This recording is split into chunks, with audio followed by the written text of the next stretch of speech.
Family and friends gathered to console me. I was standing by his graveside, clutching a handful of white lilies, when I heard the commotion. Turning around, I saw her Mrs. Joyce. She was storming toward me, her face twisted in fury. You! How dare you go behind my back to Mr. Patel? You're trying to get me fired, aren't you? Before I could react, she grabbed a handful of my hair and yanked me so hard that I fell.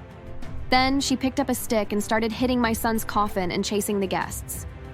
Luckily, my brothers managed to tackle her and stop her from causing further damage. Tell these brats to let me go, and if anything happens to my job, you'll join your useless son. My brothers dragged her out of the venue. The school used to be a safe space for me, a place where I could channel my passion for teaching into something meaningful. But when Mrs. Joyce became our head teacher, everything changed. It was like a shadow had fallen over our once thriving school. Mrs. Joyce arrived shortly after Mr. Carlton retired. Mr. Carlton had been the heart of the school, a leader who genuinely cared about his staff and students.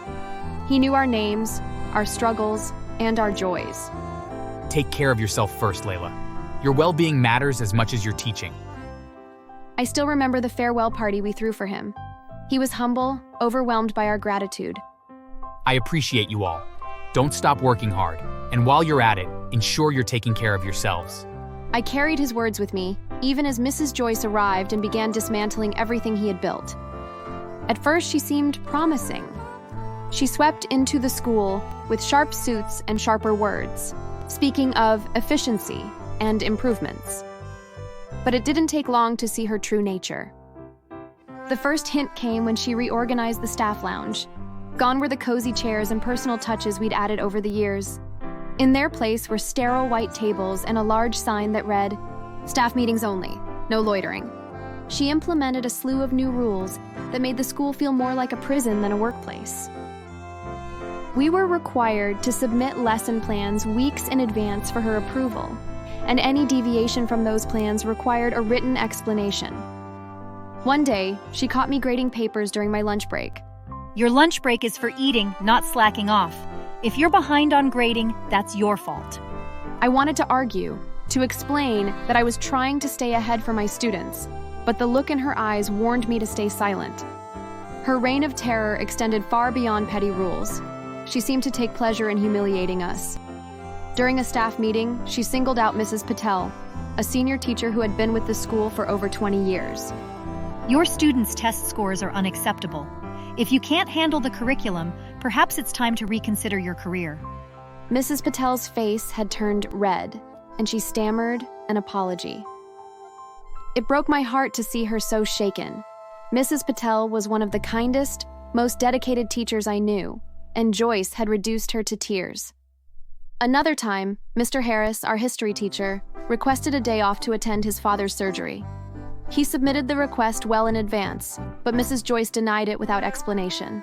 If every teacher ran off at the first sign of a family issue, this school would fall apart.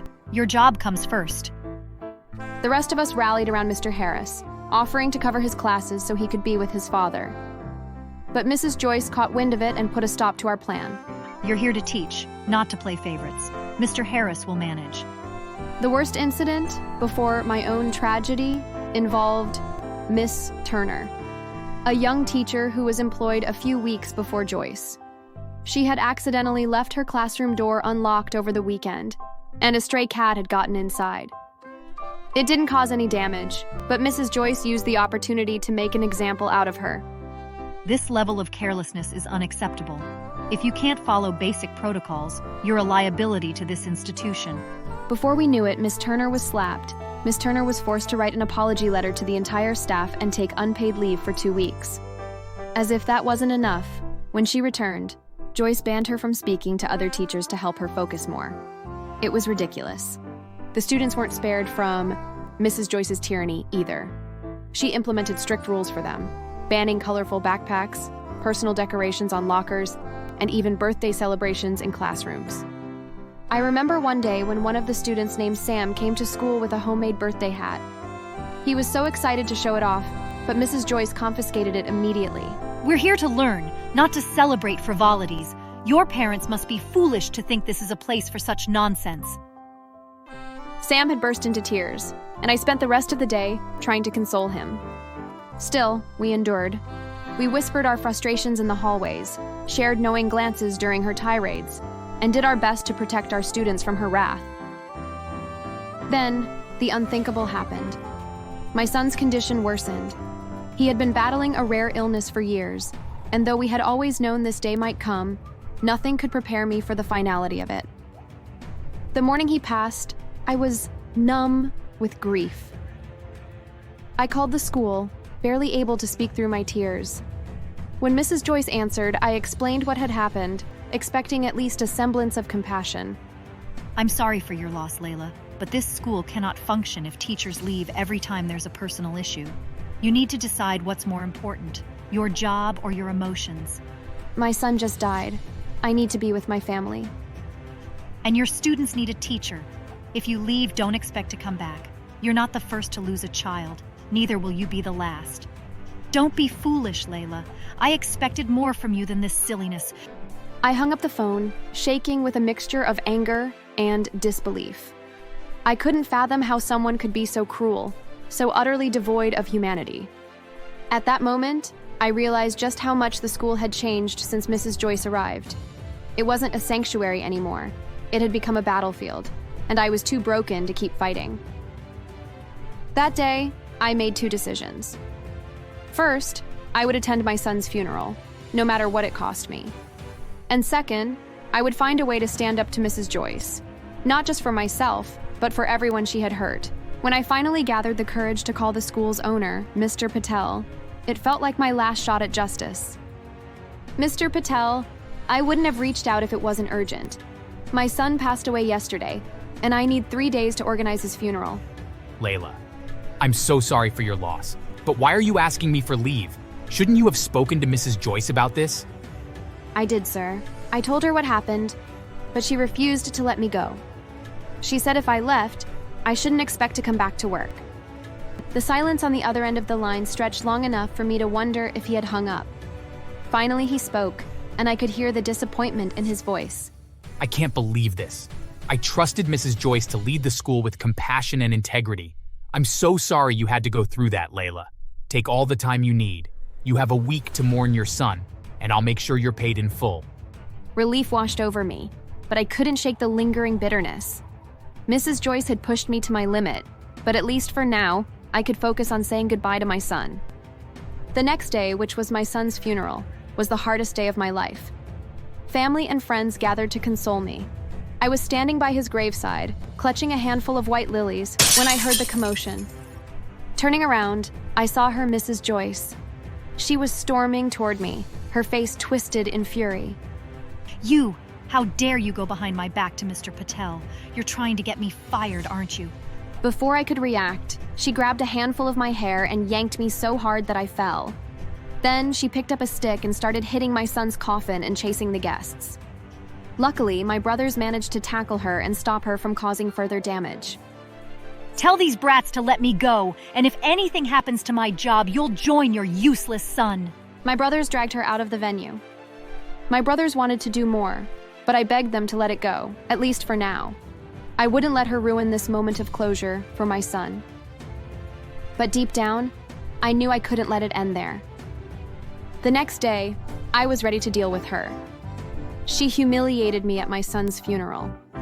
There was no way I would let her get away with it. She needed to pay. I told my brothers about my desire for revenge. They didn't need any convincing. I knew the quiet route Mrs. Joyce always took home after work. That evening, we waited there. When I saw her approaching, we stepped out. When she saw us, I could tell she was afraid, but she tried to play fearless. What are you doing here, you witch? We're here to teach you manners since you apparently lack one. We didn't hold back. My brothers pinned her arms while I beat her up. She screamed and begged, but I felt no pity. After everything she had done, this was justice. By the time we were done, she was bruised and sobbing. A week later, I returned to work. But I wasn't just going back as the same Leila. I needed everyone to see the consequences of Mrs. Joyce's actions. Using makeup, I created realistic bruises on my face and wrapped a bandage around my arm. When I walked into the school, the whispers began immediately. Did you see Leila? She looks terrible. What could have happened to her? I announced the truth to everyone, or at least a version of it. Mrs. Joyce came to my son's funeral and attacked me. I couldn't even mourn in peace. The outrage was immediate. By the time Mrs. Joyce arrived later that morning, the entire school was in an uproar. Students threw garbage at her, shouting insults. Teachers blocked her from entering the office, demanding she be fired. She tried to defend herself, but no one was listening. We've had enough of you. Leave. You're nothing but a bully. Mr. Patel arrived shortly afterward. One of the teachers had called him. When he saw my fake injuries, he was shocked and angry. Mrs. Joyce, is this true? Did you assault Leila at her son's funeral? Of course not. She's lying. I pulled out my phone.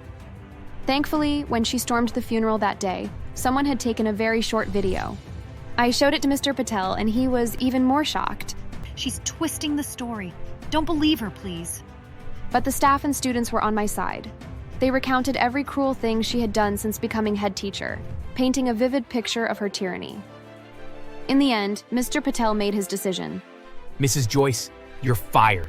I can't have a cruel person like you leading my school. I don't ever want to see you near this school again. And as for your salary this month, it's going to Leila to help with her medical expenses. Mrs. Joyce burst out crying. She begged Mr. Patel, but he refused to take back his words. She left in disgrace, running away as the students jeered and threw more trash at her. Mr. Patel asked me to step in as acting head teacher. At first, I was hesitant, but with the support of my colleagues, I accepted the role. The atmosphere in the school changed almost overnight. The tension lifted, and for the first time in months, it felt like a safe place again. 2 weeks later, Mr. Patel made it official. Leila, you've done an incredible job. The staff and students clearly respect you. I'd like to make you the permanent head teacher. I accepted, grateful for the opportunity to lead with the kindness and compassion Mrs. Joyce had lacked. It wasn't long before I heard the final piece of news about her. Her husband had left her, unable to cope with her unemployment. Apparently, her husband married her because she was rich and could take care of him. They had also been trying for a child but had no luck. When she was fired, her husband stole her money and vanished. Behind her evil front, she was nothing but a pathetic loser. Thanks for watching. Make sure to subscribe and leave a comment down below saying I subscribed, and we will try our best to reply to your comment.